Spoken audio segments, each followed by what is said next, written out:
ക്രൈസ്തവ സഭാലോകത്ത് നടന്ന വാർത്തകളും സംഭവങ്ങളും ചർച്ച ചെയ്യുന്ന ചർച്ച് ബീറ്റ്സിലേക്ക് സ്വാഗതം. ദൈവം തിരഞ്ഞെടുത്താൽ കഷ്ടപ്പെട്ട് നേടിയ വിദ്യാഭ്യാസ യോഗ്യതകളും അതിലൂടെ നേടിയ ഉന്നത ഉദ്യോഗവും അത് മുന്നോട്ട് വയ്ക്കുന്ന ഭാവി സാധ്യതയുമെല്ലാം ഉപേക്ഷിക്കാൻ ഒരു മടിയും ഉണ്ടാവില്ല. സാധാരണമല്ലെങ്കിലും അത്ഭുതപ്പെടുത്തുന്ന അത്തരം ദൈവവിളികൾക്ക് സാക്ഷ്യം വഹിക്കുന്നുമുണ്ട് ലോകം. ഉയർന്ന ശമ്പളമുള്ള ബാങ്കിംഗ് മേഖലയിലെ ജോലി ഉപേക്ഷിച്ച് വൈദിക ജീവിതം തെരഞ്ഞെടുത്ത കോഴിക്കോട് സ്വദേശിയും ഡൊമിനിക്കൻ സഭാംഗവുമായ ഫാദർ ജോ ആന്റണി വളയത്തിന്റെ ദൈവവിളി അനുഭവം ഈ ആഴ്ചത്തെ ചർച്ച് ബീറ്റ്സിന്റെ പ്രേക്ഷകരിലേക്ക് എത്തിക്കുകയാണ്.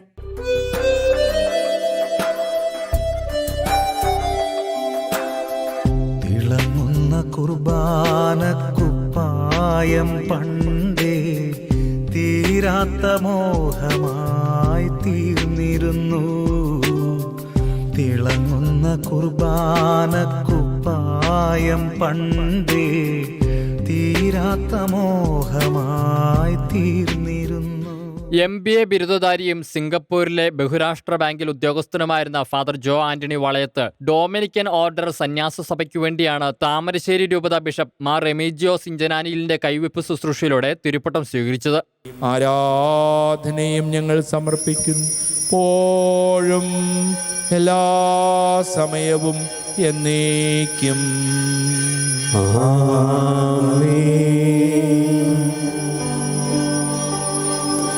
സൈഹികമായ കൈവപ്പ് വഴി നമ്മുടെ പ്രിയം നിറഞ്ഞ സംസ്ഥാന ജോ ആന്റണി മെൽക്കിസദേക്കിനെ ക്രമപ്രകാരം പുരോഹിതനായി തീർന്നിരിക്കുന്നു. അന്ധകാര ലോകത്തിലെ അധിപന്മാർക്കും സ്വർഗീയിടങ്ങളിൽ വർത്തിക്കുന്ന തിന്മയുടെ ദുരാത്മാക്കൾക്കുമെതിരായി യുദ്ധം ചെയ്യുവാൻ ഈ ഉറാറ നിന്നെ ശക്തനാക്കട്ടെ. ഭൂമിയിൽ നിന്റെ ജീവിതകാലം മുഴുവൻ നൈർമല്യത്തോടും തീഷ്ണതയോടും വിശുദ്ധിയോടും കൂടെ തന്നെ പ്രീതിപ്പെടുത്തുവാൻ നമ്മുടെ കർത്താവായ ദൈവം നീതിയുടെ വസ്ത്രം എന്നേക്കുമായി നിന്നെ ധരിപ്പിക്കട്ടെ. ആത്മീയ കാര്യങ്ങൾക്ക് പ്രാധാന്യം നൽകിയിരുന്ന കുടുംബ പശ്ചാത്തലം കുട്ടിക്കാലം മുതലേ ജോയെ ദൈവവുമായി അടുപ്പിച്ചെങ്കിലും വൈദികനാകണമെന്ന ചിന്ത കുട്ടിക്കാലത്ത് ഒരിക്കൽ പോലും തനിക്ക് ഉണ്ടായിട്ടില്ല എന്ന് ഫാദർ ജോ പറയുന്നു. വൊക്കേഷൻ ക്യാമ്പിൽ പങ്കെടുത്ത ശേഷം വൈദികനാകാൻ ആഗ്രഹിക്കുന്നോ എന്ന ചോദ്യത്തിന് ഇല്ല എന്ന മറുപടി പറഞ്ഞ ചരിത്രവും ഫാദർ ജോയ്ക്കുണ്ട്. ബംഗളൂരുവിലായിരുന്നു ജോയുടെ ഹോട്ടൽ മാനേജ്മെന്റിൽ ബിരുദ പഠനം. തുടർന്ന് പാരീസിൽ നിന്ന് MBAയിൽ ബിരുദം നേടി. ബംഗളൂരുവിലെ 2 ബാങ്കുകളിലായി ഏതാണ്ട് 6 വർഷം ജോലി ചെയ്ത ശേഷം 2011 സിംഗപ്പൂരിൽ നിന്ന് വലിയൊരു അവസരം ലഭിക്കുന്നത്. കുട്ടിക്കാലം മുതൽ പ്രാർത്ഥനയും ദിവ്യബലി പങ്കാളിത്തവുമെല്ലാം ജീവിതത്തിന്റെ ഭാഗമാക്കി മാറ്റി ജോയ്ക്ക് ആത്മീയ വളർച്ചയ്ക്ക് വലിയ കരുത്തു പകർന്ന നാളുകളായിരുന്നു അത്. പക്ഷേ വൈദികനാകണമെന്ന ആഗ്രഹമോ ചിന്തയോ അപ്പോഴും ഉണ്ടായിരുന്നില്ല. തന്നെക്കുറിച്ച് ദൈവം എന്താഗ്രഹിക്കുന്നു എന്ന ചിന്ത ശക്തമായത് ആ ദിനങ്ങളിലാണ്. അതിനുവേണ്ടിയുള്ള അന്വേഷണവും അതോടെ ശക്തമായി. പ്രാർത്ഥനയിലൂടെ അടയാളങ്ങളായും വെളിപ്പെടുത്തലുകളായും ദൈവഹിതം 2012 തന്നിൽ വെളിപ്പെട്ട് കിട്ടുകയായിരുന്നുവെന്ന് ഫാദർ ജോ പറയുന്നു. ജോലി രാജിവെക്കുന്നുവെന്ന് വിവരമറിഞ്ഞ മേലുദ്യോഗസ്ഥൻ ആദ്യം ഒന്നമ്പരുന്നു. ശമ്പള വർധനവ് പ്രഖ്യാപിച്ച അന്നു തന്നെയായിരുന്നു തന്റെ രാജിവിവരം കമ്പനിയെ ജോ അറിയിച്ചത്. ശമ്പള വർധനവിൽ പ്രശ്നമുണ്ടെങ്കിൽ മാറ്റം വരുത്താം, രാജിവെക്കരുത് എന്ന അനുരഞ്ജന ശ്രമവുമായി കമ്പനി അധികാരികൾ എത്തിയപ്പോഴാണ് തന്റെ ദൈവവിളി ജോ സഹപ്രവർത്തകരോട് പരസ്യമാക്കിയത്. മകന്റെ വിവാഹത്തിനായി ഒരുക്കം തുടങ്ങിയ മാതാപിതാക്കൾക്ക്, വിശിഷ്യ പിതാവിന് ഇത് ഉൾക്കൊള്ളാൻ ദിവസങ്ങൾ വേണ്ടിവന്നു. ദൈവഹിതം അതുതന്നെയാണെന്ന് ബോധ്യപ്പെട്ട മാതാപിതാക്കളുടെയും സഹോദരങ്ങളുടെയും അനുവാദത്തോടെ ഫാദർ ജോ 2013 സെമിനാരിയിൽ ചേർന്നു. ഡൊമിനിക്കൻ സഭയ്ക്ക് കീഴിലെ ഗോവ ജ്ഞാനധാര സെമിനാരി, നാഗ്പൂർ സെന്റ് ചാൾസ് സെമിനാരി എന്നിവിടങ്ങളിൽ പഠനം പൂർത്തിയാക്കി 2020 ജനുവരിയിലാണ് ഫാദർ ജോ ഡീക്കൻ പട്ടം നേടിയത്. ജോലിയോ അത് നൽകുമായിരുന്ന സാമ്പത്തിക സുരക്ഷിതത്വമോ ഉപേക്ഷിച്ചത് വലിയ കാര്യമായി താൻ കാണുന്നില്ലെന്നും തന്റെ സമർപ്പണത്തെക്കാൾ താൻ വിലമതിക്കുന്നത് തന്റെ കുടുംബം നടത്തിയ സമർപ്പണമാണെന്നും ഫാദർ ജോ ഷെക്കേന ചർച്ച് ബീറ്റ്സിൽ പങ്കുവച്ചു. തന്റെ ജോലിയിലൂടെ മറ്റ് ലഭിക്കാമായിരുന്ന ഭൗതിക നേട്ടങ്ങൾ അവർക്കു കൂടി അർഹതപ്പെട്ടതായിരുന്നല്ലോ. ഈശോയെ പ്രതി അതെല്ലാം ഉപേക്ഷിക്കാൻ അവർ കാണിച്ച ധൈര്യവും മാതൃകയും തന്റെ ദൈവവിളി യാത്രയിൽ നിർണായകമാണെന്നും ഫാദർ ജോ കൂട്ടിച്ചേർത്തു. പട്ടാളത്തിൽ ഹവിൽദാറായിരുന്ന ചക്കിട്ടപ്പാറ വളയത്ത് പരേതനായ VC ആന്റണിയുടെയും ലീലാമ്മയുടെയും മകനാണ് ഫാദർ ജോ ആന്റണി.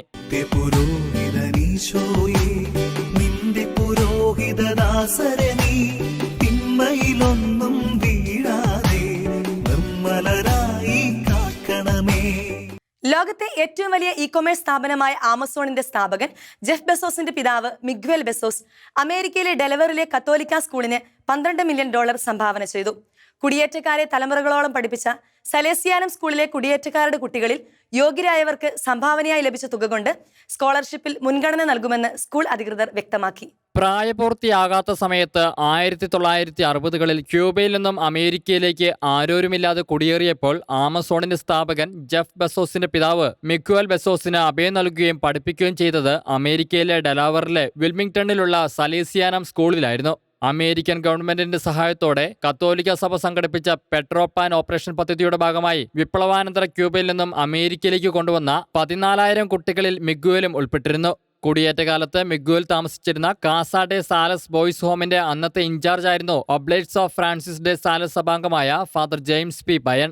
കഴിഞ്ഞ വർഷം മരണപ്പെട്ട ഫാദർ ജെയിംസ് പി ബയണിന്റെ ആദരസൂചകമായിട്ട് കൂടിയാണ് മിഗ്വലിന്റെയും ഭാര്യ ജോക്കലിന്റെയും ഈ സംഭാവന. പഠനത്തിനു ശേഷം എക്സോൺ മൊബൈൽ കമ്പനിയിൽ 32 വർഷത്തോളം മിഗ്വൽ ജോലി ചെയ്തിട്ടുണ്ട്. യഥാർത്ഥത്തിൽ ജെഫ് ബെസോസിന്റെ വളർത്തച്ഛനാണ് മിഗ്വൽ ബെസോസ്. ജെഫിന് 4 വയസ്സുള്ളപ്പോഴാണ് അദ്ദേഹത്തിന്റെ അമ്മ മിഗ്വൽ ബെസോസിനെ വിവാഹം ചെയ്യുന്നത്. 16-ാം വയസ്സിൽ ക്യൂബയിൽ നിന്ന് US-ലെത്തിയ പിതാവിന്റെ നിശ്ചയദാർഢ്യവും ശുഭാപ്തി വിശ്വാസവുമാണ് ജീവിതത്തിൽ വിജയം കൈവരിക്കാൻ കാരണമായതെന്ന് ജെഫ് ബെസോസ് പറഞ്ഞിരുന്നു. ജെഫ് ഇന്ന് $143 ബില്യൺ വാർഷിക വരുമാനമുള്ള ആമസോൺ കമ്പനിയുടെ CEO ആണ്. ഡൗൺ സിൻഡ്രം ബാധിച്ച 28-കാരിയുടെ വിശുദ്ധ ഗ്രന്ഥത്തോടുള്ള അഭിനിവേശവും തീക്ഷ്ണതയും അനേകർക്ക് പ്രചോദനമാകുന്നു. സൗത്ത് കരോളിനയിലെ കരോളിൻ ക്യാമ്പ്നൽ വിശുദ്ധ ഗ്രന്ഥം മുഴുവൻ പകർത്തിയെഴുതുന്നതിൽ പ്രകടിപ്പിച്ച സ്ഥിരോത്സാഹം വിശ്വാസ സമൂഹത്തിന് മുഴുവൻ മാതൃകയായി മാറിയിരിക്കുകയാണ്. കഠിനാധ്വാനവും ദൃഢചിത്തതയും വിശുദ്ധ ഗ്രന്ഥത്തോടുള്ള അതിയായ അഭിനിവേശവും കൊണ്ട് തന്റെ സ്വപ്നം സാക്ഷാത്കരിച്ചതിന്റെ സന്തോഷത്തിലാണ് ഭിന്നശേഷിക്കാരിയായ കരോളിൻ ക്യാമ്പൽ. സൗത്ത് കരോലിന സ്വദേശിയായ കരോളിൻ 2012 ജനുവരിയിലാണ് ഏറെ ശ്രമകരവും പൂർത്തീകരിക്കാൻ അസാധ്യവുമെന്ന് തോന്നുന്ന ഉദ്യമത്തിന് ആരംഭം കുറിച്ചത്. 10 വർഷത്തോളം നീണ്ട പരിശ്രമത്തിനൊടുവിൽ 10,493 പേജുകളിൽ കരോളിൻ വിശുദ്ധഗ്രന്ഥം മുഴുവൻ സ്വന്തം കൈപ്പടയാൽ എഴുതി തീർക്കുകയായിരുന്നു.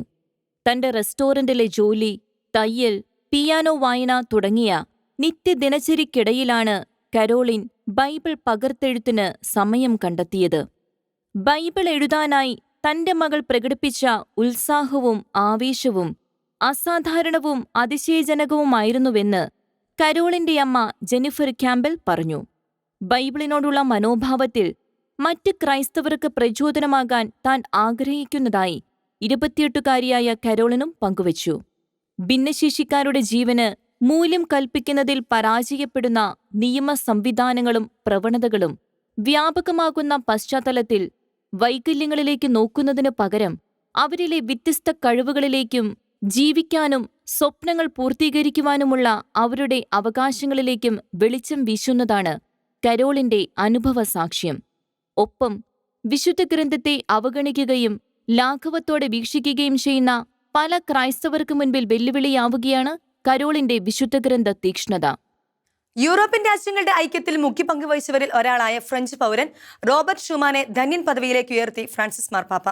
സമൂഹത്തിൽ ഇറങ്ങി പ്രവർത്തിച്ചിരുന്ന ഷൂമാന് കൂദാശകളാണ് ശക്തി നൽകിയിരുന്നതെന്ന് വത്തിക്കാൻ ഇറക്കിയ കുറിപ്പിൽ പറയുന്നു. യൂറോപ്യൻ രാജ്യങ്ങളുടെ ഐക്യത്തെ സംബന്ധിച്ച് റോബർട്ട് ഷൂമാൻ മുന്നോട്ട് വച്ച ആശയങ്ങളാണ് പിന്നീട് യൂറോപ്യൻ യൂണിയൻ യാഥാർത്ഥ്യമാക്കിയത്. യൂറോപ്യൻ രാജ്യങ്ങളുടെ ഐക്യത്തിൽ മുഖ്യ പങ്കുവഹിച്ചവരിൽ ഒരാളായ ഫ്രഞ്ച് പൗരൻ റോബർട്ട് ഷൂമാൻ വീരോചിത പുണ്യപ്രവർത്തികൾ നയിച്ചിരുന്നുവെന്ന് വ്യക്തമാക്കുന്ന ഡിഗ്രി കഴിഞ്ഞ ദിവസമാണ് പാപ്പ അംഗീകരിച്ചത്. 2ാം ലോക മഹായുദ്ധത്തിനു ശേഷം പ്രധാനമന്ത്രിയായും സാമ്പത്തികകാര്യ മന്ത്രിയായും അദ്ദേഹം പ്രവർത്തിച്ചിട്ടുണ്ട്. പൊതുരംഗത്ത് തീരുമാനമെടുക്കുമ്പോൾ അദ്ദേഹം സന്യാസാശ്രമത്തിലെത്തി ദൈവവചനം വായിക്കുകയും ധ്യാനിക്കുകയും ചെയ്യുമായിരുന്നു. യൂറോപ്യൻ യൂണിയന്റെ സ്ഥാപക പിതാക്കന്മാരിൽ ഒരാളെന്നാണ് യൂറോപ്യൻ കമ്മീഷൻ വെബ്സൈറ്റിൽ അദ്ദേഹത്തെ വിശേഷിപ്പിക്കുന്നത്. 1950 മെയ് 9 റോബർട്ട് ഷൂമാൻ സാമ്പത്തിക മേഖലയിൽ യൂറോപ്യൻ ഐക്യത്തിനു വേണ്ടി വാദിച്ചുകൊണ്ട് നടത്തിയ പ്രസംഗം ഏറെ ശ്രദ്ധ പിടിച്ചുപറ്റിയിരുന്നു. ഫ്രാൻസും ജർമ്മനിയും അടക്കമുള്ള രാജ്യങ്ങൾ ഐക്യത്തിലേക്ക് വന്നാൽ മറ്റൊരു യുദ്ധം ഒഴിവാക്കാമെന്ന് അദ്ദേഹം ചൂണ്ടിക്കാട്ടി. പ്രസംഗത്തിന്റെ ചൂട് പിടിച്ച് 1952 ഏതാനും രാജ്യങ്ങളെ ഉൾക്കൊള്ളിച്ചുകൊണ്ട് European Coal and Steel Community നിലവിൽ വന്നു. തന്റെ ജീവിതത്തിൽ തന്റെ പരിശ്രമങ്ങളിലെല്ലാം അദ്ദേഹം കേന്ദ്രസ്ഥാനം നൽകിയത് ക്രിസ്തു വിശ്വാസത്തിനായിരുന്നു. അന്ന് റോബർട്ട് ഷൂമാൻ നടത്തിയ പ്രസംഗം ഷൂമാൻ ഡിക്ലറേഷൻ എന്ന പേരിലാണ് അറിയപ്പെടുന്നത്. 1886 ലക്സംബർഗ് സ്വദേശിയായ മാതാവിന്റെയും ഫ്രഞ്ച് സ്വദേശിയായ പിതാവിന്റെയും മകനായി ജർമ്മനി പിടിച്ചെടുത്ത് കൈവശം വെച്ചിരുന്ന സ്ഥലത്താണ് റോബർട്ട് ഷൂമാൻ ജനിച്ചത്. ജർമ്മൻ പൗരനായിട്ടാണ് ജനിച്ചതെങ്കിലും യുദ്ധത്തിന് ശേഷം ജർമ്മനി കൈവശം വെച്ചിരുന്ന ഭൂമി ഫ്രാൻസിന് നൽകിയപ്പോൾ ഫ്രഞ്ച് പൗരനായി അദ്ദേഹം മാറി. ഫ്രഞ്ച് നാഷണൽ അസംബ്ലിയിൽ അംഗമായിരുന്ന ഷൂമാനെ 1940-ൽ ജർമ്മൻ രഹസ്യാന്വേഷണ സേന ഫ്രാൻസിൽ പ്രവേശിച്ച സമയത്ത് അറസ്റ്റ് ചെയ്തെങ്കിലും 1942-ൽ അദ്ദേഹം രക്ഷപ്പെട്ടു. ഷൂമാൻ ഡിക്ലറേഷൻ 70-ാം വാർഷികം ആചരിച്ച കഴിഞ്ഞ വർഷം അദ്ദേഹം നൽകിയ സംഭാവനകളെ ഫ്രാൻസിസ് മാർപ്പാപ്പ സ്മരിച്ചിരുന്നു. തലശ്ശേരി അതിരൂപതാധ്യക്ഷനും ഭാരത കത്തോലിക്ക മെത്രാൻ സമിതിയുടെ വൈസ് പ്രസിഡന്റുമായ ആർച്ച് ബിഷപ്പ് മാർ ജോർജ് ഞരളക്കാട്ടിന് 75 വയസ്സ് പൂർത്തിയായി. അതിരൂപതാ കേന്ദ്രത്തിലെ വൈദികരോടൊപ്പം ലളിതമായ രീതിയിലായിരുന്നു പിറന്നാൾ ആഘോഷം. സീറോ മലബാർ സഭ നേതൃത്വവും വിശ്വാസി സമൂഹവും മെത്രാപ്പൊലിത്തായ്ക്ക് പ്രാർത്ഥനകളും ആശംസകളും നേർന്നു. പൗരോഹിത്യ സ്വീകരണത്തിന്റെ സുവർണ ജൂബിലി വർഷം കൂടിയാണ് മാർ ജോർജ് ഞരളക്കാട്ടിന് ഈ വർഷമെന്നതും ശ്രദ്ധേയമാണ്.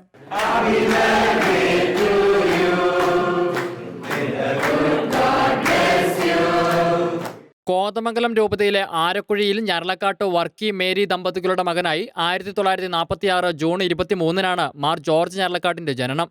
1960-ൽ അദ്ദേഹത്തിന്റെ കുടുംബം വയനാട്ടിലെ നടവയലിലേക്ക് കുടിയേറി. നടവയൽ സെന്റ് തോമസ് ഹൈസ്കൂളിൽ നിന്ന് SLC പാസ്സായ ശേഷം തലശ്ശേരി സെന്റ് ജോസഫ് മൈനർ സെമിനാരിൽ വൈദിക പഠനത്തിനായി ചേർന്നു. ആലുവ മംഗലപ്പുഴ പൊന്തിഫിക്കൽ സെമിനാരിൽ നിന്ന് ഫിലോസഫി തിയോളജി പഠനങ്ങൾ പൂർത്തിയാക്കി തലശ്ശേരി അതിരൂപതയ്ക്കു വേണ്ടി 1971 ഡിസംബർ 20-ന് മാർ സെബാസ്റ്റ്യൻ വള്ളോപ്പള്ളിയിൽ നിന്ന് പൗരോഹിത്യം സ്വീകരിച്ചു. തലശ്ശേരി സെന്റ് ജോസഫ് കത്തീഡ്രൽ ദേവാലയത്തിൽ വെച്ചായിരുന്നു പൗരോഹിത്യ സ്വീകരണം. കണിച്ചാർ ഇടവകയിൽ സഹവികാരിയായിട്ടായിരുന്നു ആദ്യ നിയമനം. പിന്നീട് വയനാട്ടിലുള്ള അരിഞ്ചേർമല, കണിയാമ്പറ്റ ഇടവകളുടെ വികാരിയായി. 1973-ൽ മാനന്തവാടി രൂപത സ്ഥാപിതമായപ്പോൾ ആ രൂപതയിൽ ചേർന്ന ഇടവക വികാരി, മിഷൻ ലീഗ് ഡയറക്ടർ, അതിരൂപത പ്രൊക്രേറ്റർ, പാസ്റ്റർ സെന്റർ ഡയറക്ടർ, വികാരി ജനറൽ തുടങ്ങിയ നിലകളിൽ സേവനം ചെയ്തു. മാനന്തവാടി രൂപതാധ്യക്ഷൻ മാർ എമ്മാനുവൽ പോത്തനാമൂഴിയുടെ ആകസ്മിക നിര്യാണത്തെ തുടർന്ന് ഒഴിവു വന്നപ്പോൾ രൂപത അഡ്മിനിസ്ട്രേറ്ററായി നിയമിതനായി. 2008-ൽ ഭദ്രാവതി രൂപത സ്ഥാപിതമായപ്പോൾ അവിടുത്തെ ആദ്യത്തെ വികാരി ജനറലായി. 2010-ൽ മാണ്ഡ്യ ആസ്ഥാനമാക്കി പുതിയ രൂപതയുണ്ടായപ്പോൾ അവിടെ പ്രഥമ മെത്രാനായി നിയമിതനാവുകയും 2010 ഏപ്രിൽ 7-ന് തലശ്ശേരി ആർച്ച് ബിഷപ്പായിരുന്ന മാർ ജോർജ് വലിയമറ്റത്തിൽ നിന്ന് മെത്രാഭിഷേകം സ്വീകരിക്കുകയും ചെയ്തു. ബംഗളൂരു നഗരം ഉൾപ്പെടുന്ന മാണ്ഡ്യ രൂപതയ്ക്ക് രൂപഭാവങ്ങൾ ഉണ്ടാക്കിയെടുത്തത് മാർ ജോർജ് ഞരളക്കാട്ടിന്റെ അക്ഷീണ പ്രയത്നം മൂലമാണ്. തലശ്ശേരി അതിരൂപതയുടെ 3ാമത്തെ മെത്രാപ്പോലിത്തയായി 2014 ഒക്ടോബർ 30-നാണ് മാർ ജോർജ് ഞരളക്കാട്ട് ചുമതലയേൽക്കുന്നത്. കർഷകരുടെ ഉന്നമനത്തിനു വേണ്ടിയും അവകാശങ്ങൾക്കു വേണ്ടിയുള്ള പോരാട്ടങ്ങൾക്ക് ധീരമായ നേതൃത്വം കൊടുത്തുകൊണ്ടാണ് മാർ ജോർജ് ഞരളക്കാട്ട് ശ്രദ്ധേയനാവുന്നത്. മതബോധന ദൈവശാസ്ത്രത്തിൽ റോമിലെ സലേഷ്യൻ യൂണിവേഴ്സിറ്റിയിൽ നിന്ന് ബിരുദാനന്തര ബിരുദം കരസ്ഥമാക്കിയിട്ടുള്ള മാർ ജോർജ് ഞരളക്കാട്ട് സീറോ മലബാർ മതബോധന commission chairman, KCBC health commission chairman, Kunnoth Good Shepherd seminary commission chairman, ദൈവവിളി കമ്മീഷൻ അംഗം, സീറോ മലബാർ സ്ഥിരം സിനഡംഗം എന്നീ നിലകളിലും പ്രവർത്തിച്ചു വരുന്നു. സ്വവർഗാനുരാഗികൾക്ക് വേണ്ടി ഇറ്റാലിയൻ സർക്കാർ മുന്നോട്ട് വെച്ച ആന്റി ഹോമോഫോബിയ നിയമനിർമ്മാണത്തിനെതിരെ ആശങ്ക അറിയിച്ച് വത്തിക്കാൻ. ബില്ലിന്റെ കാര്യത്തിലുള്ള ആശങ്ക ചൂണ്ടിക്കാട്ടി വത്തിക്കാൻ വിദേശകാര്യമന്ത്രി ആർച്ച് ബിഷപ്പ് പോൾ ഗല്ലാഗർ ഇറ്റാലിയൻ കാര്യാലയത്തിന് കത്ത് നൽകി. വിദ്യാലയങ്ങളിലടക്കം ക്രൈസ്തവ വിശ്വാസത്തിലൂന്നിയുള്ള വിദ്യാഭ്യാസം നൽകുന്നതിന് പുതിയ നിയമം ഭീഷണിയാകുമെന്ന് കണ്ടാണ് വത്തിക്കാൻ ഇറ്റാലിയൻ സർക്കാരിന്റെ നിയമനിർമ്മാണത്തെ എതിർക്കാൻ തീരുമാനമെടുത്തതെന്ന് നിരീക്ഷിക്കപ്പെടുന്നു. ഇറ്റാലിയൻ മാധ്യമമായ കോറേറി ഡെല്ല സേറയാണ് ഇക്കാര്യം റിപ്പോർട്ട് ചെയ്തിരിക്കുന്നത്. ഉടമ്പടി പ്രകാരം അജപാലന, വിദ്യാഭ്യാസ, സുവിശേഷവത്കരണ മേഖലകളിലടക്കം ഹിതപ്രകാരം പ്രവർത്തിക്കുവാനുള്ള സ്വാതന്ത്ര്യം ഇറ്റാലിയൻ സർക്കാർ വത്തിക്കാന് നൽകണം. ആർട്ടിക്കിൾ 2 ഖണ്ഡിക 3 പ്രകാരം കത്തോലിക്ക വിശ്വാസികൾക്കും അവരുടെ സംഘടനകൾക്കും ഒത്തുചേരാനും തങ്ങളുടെ ആശയങ്ങൾ വാക്കുകളിലൂടെയും എഴുത്തിലൂടെയും മറ്റുള്ളവരുമായി പങ്കുവയ്ക്കാനും അവകാശമുണ്ട്. എന്നാൽ ഉടമ്പടിയിൽ പറഞ്ഞിരിക്കുന്ന അവകാശങ്ങൾക്ക് കടിഞ്ഞാണിടുന്നതാണ് പുതിയ ബില്ലെന്നാണ് ആർച്ച് ബിഷപ്പ് പോൾ ഗല്ലഗർ ചൂണ്ടിക്കാട്ടുന്നത്. ജനപ്രതിനിധി സഭ കഴിഞ്ഞ നവംബർ മാസം പാസാക്കിയ ബില്ല് ഇപ്പോൾ ജസ്റ്റിസ് കമ്മീഷന്റെ പരിഗണനയിലാണ്. ലിംഗവ്യത്യാസത്തിന്റെ പേരിൽ വേർതിരിവും അക്രമങ്ങളും ഒഴിവാക്കുക എന്നതാണ് ബില്ലിന്റെ ലക്ഷ്യമായി പറഞ്ഞിരിക്കുന്നത്. സർക്കാരുമായി ഒപ്പിട്ടിരിക്കുന്ന കരാർ പ്രകാരം തങ്ങൾക്ക് ലഭിക്കേണ്ട സ്വാതന്ത്ര്യത്തിന് ഭീഷണി സൃഷ്ടിക്കുന്ന നിർദ്ദേശങ്ങളാണ് ബില്ലിലുള്ളതെന്ന് വത്തിക്കാൻ കൈമാറിയ കത്തിൽ പറയുന്നു. 1929-ൽ ഇറ്റലിയും വത്തിക്കാനും തമ്മിൽ ഒപ്പുവെച്ച ലാറ്ററൻ ഉടമ്പടി 1984-ൽ ഭേദഗതിയിലൂടെ പുതുക്കിയിരുന്നു. പുതിയ ബില്ല് അഭിപ്രായ സ്വാതന്ത്ര്യത്തിന് ഭീഷണിയാണെന്ന് ഇറ്റാലിയൻ മെത്രാൻ സമിതിയും ആശങ്ക രേഖപ്പെടുത്തി. അമേരിക്കയിലെ സിൻസിനാറ്റി അതിരൂപത അതിന്റെ 200-ാം വാർഷികത്തോടനുബന്ധിച്ച് സംഘടിപ്പിച്ച മരിയൻ തീർത്ഥാടനം ശ്രദ്ധേയമായി. അമേരിക്കയുടെ ചരിത്രത്തിലെ ഏറ്റവും സുദീർഘമായ മരിയൻ തീർത്ഥാടനമായാണ് സിൻസിനാറ്റി അതിരൂപത ഇതിനെ വിശേഷിപ്പിച്ചത്. മെയ് 16-ന് ഒഹിയോയിലെ അവർ ലേഡി ഓഫ് ഫാത്തിമ ഷ്രൈനിൽ നിന്നാണ് മരിയൻ തീർത്ഥാടനം ആരംഭിച്ചത്. Archbishop Dennis M Schnurr ആശീർവദിച്ചു നൽകിയ മാതാവിന്റെ തിരുസ്വരൂപം വഹിച്ചുകൊണ്ടായിരുന്നു തീർത്ഥാടനം. അതിരൂപതയിലെ എല്ലാ ഇടവകകളിൽ കൂടിയായിരുന്നു തീർത്ഥയാത്ര കടന്നുപോയത്. വിശുദ്ധ കുർബാനയോടെയായിരുന്നു ഓരോ ദിവസത്തെയും തീർത്ഥാടനം ആരംഭിച്ചത്. പ്രാർത്ഥനകൾ ചൊല്ലിയും സ്തുതിഗീതങ്ങൾ ആലപിച്ചുകൊണ്ടുമായിരുന്നു തീർത്ഥാടകർ ഓരോ ഇടവകയിലേക്കും മാതാവിന്റെ തിരുസ്വരൂപം വഹിച്ചുകൊണ്ട് യാത്ര ചെയ്തത്. നിരവധി യുവജനങ്ങളാണ് മരിയൻ തീർത്ഥയാത്രയിൽ പങ്കെടുത്തത്. യാത്രയെ വരവേൽക്കുവാൻ നിരവധി വിശ്വാസികൾ വഴിയോരങ്ങളിൽ അണിചേർന്നിരുന്നു. 33 ദിവസവും 300 മൈലും സഞ്ചരിച്ച് ജൂൺ 19 കത്തീഡ്രൽ ബസിലിക്കയിലാണ് തീർത്ഥയാത്ര സമാപിച്ചത്. സിൻസിനാറ്റി അതിരൂപതയുടെ 200-ാം വാർഷികത്തിന്റെ ഭാഗമായി അതിരൂപതയുടെ ചരിത്രം വിവരിക്കുന്ന പ്രത്യേക വെബ്സൈറ്റും ഒരുക്കിയിട്ടുണ്ട്. COVID-19 വിശുദ്ധ നാടിനെ എങ്ങനെ സാരമായി ബാധിച്ചു എന്നതിനെപ്പറ്റി പ്രതിപാദിക്കുന്ന വീഡിയോ സീരീസ് പുറത്തിറക്കി Franciscan Foundation for the Holy ലാൻഡിന്റെ president Father Peter F Vasko. തീർത്ഥാടകരുടെ വരവ് നിലച്ചതുമൂലം കടുത്ത സാമ്പത്തിക പ്രതിസന്ധിയിലൂടെയാണ് വിശുദ്ധ നാട്ടിലെ ക്രൈസ്തവ സമൂഹം കടന്നുപോകുന്നത്. COVID-19 ഏറ്റവും സാരമായി ബാധിച്ച ജനവിഭാഗങ്ങളിലൊന്നാണ് വിശുദ്ധ നാട്ടിലെ വിശ്വാസി സമൂഹം. കോവിഡ് വ്യാപനത്തിന് മുമ്പ് ദിനംപ്രതി നിരവധി തീർത്ഥാടകരാണ് ലോകത്തിലെ വിവിധ ഭാഗങ്ങളിൽ നിന്നും ഇസ്രായേൽ, പാലസ്തീൻ, ജോർദാൻ എന്നിവിടങ്ങളിൽ എത്തിക്കൊണ്ടിരുന്നത്. വിശുദ്ധ നാട്ടിലെത്തുന്ന തീർത്ഥാടകരും ടൂറിസ്റ്റുകളുമായിരുന്നു ഇവിടുത്തെ ജനങ്ങളുടെ സാമ്പത്തിക അടിത്തറ. തീർത്ഥാടകരുമായി ബന്ധപ്പെട്ട കച്ചവടങ്ങളും മറ്റ് ജീവിതോപാധികളുമായിരുന്നു വിശുദ്ധ നാട്ടിലെ ജനങ്ങളുടെ പ്രധാന വരുമാന സ്രോതസ്. പകർച്ചവ്യാധി മൂലം തീർത്ഥാടകർ എത്താതിരിക്കുന്നത് വളരെയധികം ബുദ്ധിമുട്ടാണ് വിശുദ്ധ നാട്ടിലെ ക്രൈസ്തവ സമൂഹത്തിന് സൃഷ്ടിച്ചിരിക്കുന്നത്. വിശുദ്ധ നാട് നേരിടുന്ന പ്രതിസന്ധിയെപ്പറ്റി ലോകമെമ്പാടുമുള്ള വിശ്വാസി സമൂഹത്തിന് അവബോധം നൽകുക എന്ന ലക്ഷ്യത്തോടെയാണ് Father Peter F Vasko walk with Father Peter എന്ന പേര് നൽകിയിരിക്കുന്ന വീഡിയോ സീരീസിന് രൂപം നൽകിയിരിക്കുന്നത്. കാത്തലിക് മീഡിയ സെന്ററിന്റെ സഹകരണത്തോടെയാണ് ഈ വീഡിയോ നിർമ്മിച്ചിരിക്കുന്നത്. വിശുദ്ധ നാട്ടിലെ തീർത്ഥാടന കേന്ദ്രങ്ങളുടെ ഉത്തരവാദിത്തം കഴിഞ്ഞ 800 വർഷമായി ഫ്രാൻസിസ്കൻ മിഷണറിമാരുടെ ഫ്രാൻസിസ്കൻ കസ്റ്റഡി ഓഫ് ഹോളി ലാൻഡിന്റെ കരങ്ങളിലാണ്. നിരവധി സേവന പ്രവർത്തനങ്ങളാണ് കോവിഡ് സൃഷ്ടിച്ച പ്രതിസന്ധിക്കിടയിലും വിശുദ്ധ നാട്ടിലെ ക്രൈസ്തവ സമൂഹത്തിനായി ഫ്രാൻസിസ്കൻ മിഷണറിമാർ ചെയ്തുകൊണ്ടിരിക്കുന്നത്. അയർലൻഡിലെ മെത്രാൻ സിനഡിന്റെ തയ്യാറെടുപ്പ് ചുമതലകൾക്ക് നേതൃത്വം നൽകാൻ നിക്കോള ബ്രാഡി എന്ന വനിതയെ നിയമിച്ച് ഐറിഷ് മെത്രാൻ സമിതി. ഐറിഷ് കൗൺസിൽ ഓഫ് ചർച്ചസിന്റെ ജനറൽ സെക്രട്ടറി പദവി വഹിച്ചു വരവെയാണ് ബ്രാഡിക്ക് പുതിയ ചുമതല ലഭിച്ചിരിക്കുന്നത്. നിക്കോള ബ്രാഡിയെ സഹായിക്കാൻ സഹ അധ്യക്ഷ പദവിയിൽ ലെയ്മറിക് ബിഷപ്പ് ബ്രണ്ടൻ ലീഹിയെയും അൽമായ വിശ്വാസിയായ ആൻഡ്രൂ ഒ കല്ലഹനെയും ഐറിഷ് മെത്രാൻ സമിതി നിയമിച്ചിട്ടുണ്ട്.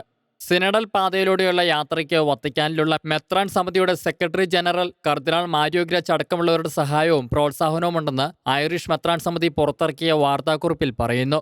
ദേശീയ തലത്തിലും അന്താരാഷ്ട്ര തലത്തിലും നിരവധി സമാധാന ശ്രമങ്ങൾക്ക് മധ്യസ്ഥം വഹിച്ച നിക്കോള ബ്രാഡി അയർലൻഡിന്റെ ക്രൈസ്തവ പാരമ്പര്യങ്ങൾ ശക്തിപ്പെടുത്തുക എന്ന ലക്ഷ്യവുമായിട്ടാണ് ഇപ്പോൾ പ്രവർത്തിക്കുന്നത്. ഐറിഷ് കൗൺസിൽ ഓഫ് ചർച്ചസിന്റെ ജനറൽ സെക്രട്ടറി പദവി വഹിക്കുന്ന ബ്രാഡിയെ സിനഡൽ സ്റ്റിയറിംഗ് ഗ്രൂപ്പിന്റെ അധ്യക്ഷ പദവിയിൽ നിയമിച്ച വിവരം മെത്രാൻമാർ ഔദ്യോഗികമായി പുറത്തുവിടുകയായിരുന്നു. അയർലൻഡിലെ സഭയിൽ വളരെയധികം പ്രധാനപ്പെട്ടതും പ്രത്യാശ നിറഞ്ഞതുമായ നടപടിയായാണ് സിനഡിനെ നിക്കോള ബ്രാഡി വിശേഷിപ്പിച്ചത്. പുതിയ ദൗത്യം തന്നെ ഏൽപ്പിച്ചതിന് ബ്രാഡി നന്ദി രേഖപ്പെടുത്തുകയും ചെയ്തു. യൂത്ത് 2000 കത്തോലിക്ക യുവജന സംഘടനയുടെ നേതൃത്വത്തിൽ ജർമ്മനിയിൽ അന്താരാഷ്ട്ര പ്രാർത്ഥനാ ഉത്സവം നടത്തപ്പെടുന്നു. വിശുദ്ധ കുർബാന, പരിശുദ്ധ മറിയം, കത്തോലിക്ക സഭയുടെ പ്രബോധനങ്ങളോടുള്ള വിശ്വസ്തത എന്നീ അടിസ്ഥാന ശിലകളിൽ വേരുപാകിയ ക്രൈസ്തവ യുവതലമുറയെ ജർമ്മനിയിൽ വാർത്തെടുക്കുകയാണ് വിപുലമായ രീതിയിൽ നടത്തപ്പെടുന്ന പ്രാർത്ഥനാ സംരംഭത്തിന്റെ ലക്ഷ്യം. കത്തോലിക്ക സഭയുടെ അടിസ്ഥാന പ്രബോധനങ്ങൾക്ക് കനത്ത ആഘാതമേറ്റുകൊണ്ടിരിക്കുന്ന ജർമ്മനിയിൽ ക്രിസ്തുവിനോടും സഭയോടും യുവജനങ്ങളെ ഐക്യപ്പെടുത്തുക എന്ന ലക്ഷ്യത്തോടെയാണ് അന്താരാഷ്ട്ര പ്രാർത്ഥനോത്സവം നടത്തപ്പെടുന്നത്. ഓഗസ്റ്റ് 13, 14, 15 തീയതികളിലാണ് ജർമ്മനിയിലെ വിവിധയിടങ്ങളിൽ യുവജനങ്ങളുടെ പ്രാർത്ഥനാ സമ്മേളനം സംഘടിപ്പിച്ചിരിക്കുന്നത്. നവസുവിശേഷവൽക്കരണത്തിന്റെ പ്രഘോഷകരാകാനുള്ള വിശുദ്ധ ജോൺ പോൾ രണ്ടാമൻ പാപ്പയുടെ ആഹ്വാനത്തോടും മെഡ്ജുഗോറിയ സന്ദേശങ്ങളോടും പ്രത്യത്തിരിച്ചുകൊണ്ട് ഏണസ്റ്റ് വില്യംസ്, റിച്ചാർഡ് സോളർ എന്നിവരുടെ നേതൃത്വത്തിൽ രൂപം കൊണ്ട യൂത്ത് 2000 എന്ന കത്തോലിക്ക സംഘടനയാണ് ശുശ്രൂഷകൾക്ക് നേതൃത്വം വഹിക്കുന്നത്. ദിവ്യകാരുണ്യനാഥനുമായുള്ള ഹൃദയബന്ധത്തിലേക്കും സ്നേഹ കൂട്ടായ്മയിലേക്കും യുവജനങ്ങളെ നയിക്കുക, പരിശുദ്ധ മറിയത്തെ ക്രൈസ്തവരുടെ മാതൃകയും സംരക്ഷകയുമായി ചൂണ്ടിക്കാട്ടുക, പരമ്പരാഗത കത്തോലിക്ക പ്രബോധനങ്ങളിൽ അധിഷ്ഠിതമായ ഉറപ്പുള്ള അടിത്തറ ജർമ്മനിയിലെ ക്രൈസ്തവ യുവതലമുറയ്ക്ക് പകരുക എന്നിവയാണ് പ്രാർത്ഥനാ സംരംഭത്തിന്റെ ലക്ഷ്യം. ദേവാലയങ്ങളിൽ പോയി വിശുദ്ധ കുർബാനയിൽ ക്രിസ്തുവിനെ കണ്ടെത്തുന്ന അനുഭവങ്ങളിൽ നിന്ന് വ്യത്യസ്തമായി സ്കൂളുകളിലും പാരിഷ് ഹാളുകളിലും പൊതുവേദികളിലും ദിവ്യകാരുണ്യ ഈശോയെ എഴുന്നള്ളിച്ച് യുവജനങ്ങളെ തന്റെ സ്നേഹവലയത്തിലേക്ക് ക്ഷണിക്കുന്ന യേശുവിനെ മനസ്സിലാക്കി കൊടുക്കുകയാണ് സംരംഭത്തിലൂടെ സംഘാടകർ ചെയ്യുന്നത്. സ്തുതി ആരാധനകൾക്കും സാക്ഷ്യങ്ങൾ പങ്കുവയ്ക്കുന്നതിനും നിശബ്ദ ആരാധനകൾക്കും യോഗത്തിൽ അവസരങ്ങൾ ഒരുക്കിയിട്ടുണ്ട്. ആനുകാലിക സാഹചര്യങ്ങളിൽ പ്രസക്തിയേറുന്ന ദൈവകരുണയുടെ സന്ദേശങ്ങളുടെ പ്രചരണാർത്ഥം പുതിയ ഡോക്യുമെന്ററി ജൂൺ 24 ലോകമെങ്ങും ഡിജിറ്റൽ ഫോർമാറ്റിൽ റിലീസ് ചെയ്തു. I trust journey to hope എന്ന ഡോക്യുമെന്ററിയുടെ സംവിധാനത്തിന് നേതൃത്വം നൽകിയിരിക്കുന്നത് മരിയ കാമിനോ ജീസസ് അസോസിയേഷനാണ്. മഹാപ്രതിസന്ധിയുടെ നാളുകളിൽ ദൈവകരുണയിൽ ആശ്രയിച്ച് പ്രത്യാശയും കരുത്തും നേടാനുള്ള സന്ദേശം ജനലക്ഷങ്ങളിലേക്ക് എത്തിക്കുകയാണ് ഡോക്യുമെന്ററിയുടെ ലക്ഷ്യം. ദൈവകരുണയുടെ തിരുനാൾ ദിനം ആചരിക്കവേ 5 പേർ സിസ്റ്റർ ഫൗസ്റ്റീനയ്ക്ക് ലഭിച്ച ദൈവകരുണയുടെ സന്ദേശങ്ങൾ ധ്യാന വിഷയമാക്കുന്നതാണ് ഡോക്യുമെന്ററിയുടെ പ്രമേയം. തിന്മയുടെയും പാപത്തിന്റെയും കെണികളിൽ കുടുങ്ങുന്നവർക്കും സഹനത്തിന്റെയും ഭയത്തിന്റെയും അനിശ്ചിതത്വത്തിന്റെയും നടുവിൽ നട്ടം തിരിയുന്നവർക്കും പ്രത്യാശയുടെ ഉറവയായി യേശുവിന്റെ ദൈവകരുണയുടെ സമുദ്രം ചൂണ്ടിക്കാട്ടുകയാണ് ഡോക്യുമെന്ററിയിലൂടെ സംഘാടകർ ആവിഷ്കരിച്ചിരിക്കുന്നത്. ലോകം മുഴുവൻ ഏകാന്തതയുടെയും നിരാശയുടെയും നിഴൽ വീശിയിരിക്കുന്ന മഹാമാരിയുടെ പശ്ചാത്തലത്തിൽ ദൈവകരുണയുടെ കിരണങ്ങൾ ലോകത്തിന് വെളിപ്പെടുത്താനുള്ള ക്രൈസ്തവരുടെ ഉത്തരവാദിത്വത്തെയും ഡോക്യുമെന്ററിയിൽ വ്യക്തമായി അവതരിപ്പിച്ചിട്ടുണ്ട്. ലോകവ്യാപകമായി ഡിജിറ്റൽ ഫോർമാറ്റിലാണ് ഡോക്യുമെന്ററി റിലീസ് ചെയ്യുന്നത്. കാനഡയിലെ 2 പുരാതന ദേവാലയങ്ങളിൽ ഒരേ സമയം തീപിടുത്തം. പെന്റിക്ടൺ സെക്രഡ് ഹാർട്ട് ദേവാലയത്തിലും സെന്റ് ഗ്രിഗറി ദേവാലയത്തിലുമാണ് വെളുപ്പിന് 1 മണിക്കും 3 മണിക്കും ഇടയിൽ തീപിടുത്തമുണ്ടായത്. It's a place of faith, a place where they came together to worship as people of faith. ഒരേ സമയം 2 ദേവാലയങ്ങളിൽ ഒരേപോലെ അഗ്നിബാധയുണ്ടായത് സംശയാസ്പദമാണെന്ന് അന്വേഷണം നടത്തുന്ന പോലീസ് ഉദ്യോഗസ്ഥർ മാധ്യമങ്ങളോട് പറഞ്ഞു. 1910 നിർമ്മിക്കപ്പെട്ട ദേവാലയങ്ങളാണ് കാനഡയിലെ പെന്റിക്ടൺ സേക്രഡ് ഹാർട്ട് ദേവാലയവും സെന്റ് ഗ്രിഗറി ദേവാലയവും. സമീപ പ്രദേശത്ത് നിന്ന് കിട്ടിയ ചില തെളിവുകൾ ഇതിലേക്ക് വിരൽ ചൂണ്ടുന്നതായും പോലീസ് ഉദ്യോഗസ്ഥർ അറിയിച്ചു. Around the perimeter of the building that would indicate perhaps a liquid accelerant was used on the fire. തീപിടുത്തത്തിന് സഹായിച്ച ദ്രാവകം പരിസരത്തു നിന്ന് കണ്ടെത്തിയിട്ടുണ്ട്. പള്ളിയിലെയും സമീപ പ്രദേശത്തെയും CCTV ദൃശ്യങ്ങളും പോലീസ് പരിശോധിച്ചു വരികയാണ്. അക്രമികൾ ഉടനടി പിടിയിലാകുമെന്നാണ് പ്രതീക്ഷിക്കുന്നതെന്നും പോലീസ് വൃത്തങ്ങൾ അറിയിച്ചു. ഇതോടെ ഈ ആഴ്ചത്തെ ചർച്ച് ബീറ്റ്സ് പൂർണ്ണമാകുന്നു. ഇനി ക്രൈസ്തവ സഭാ ലോകത്തെ വാർത്തകളും വിശേഷങ്ങളുമായി അടുത്തയാഴ്ച ഇതേ ദിവസം ഇതേ സമയം കാണാം. നന്ദി, നമസ്കാരം.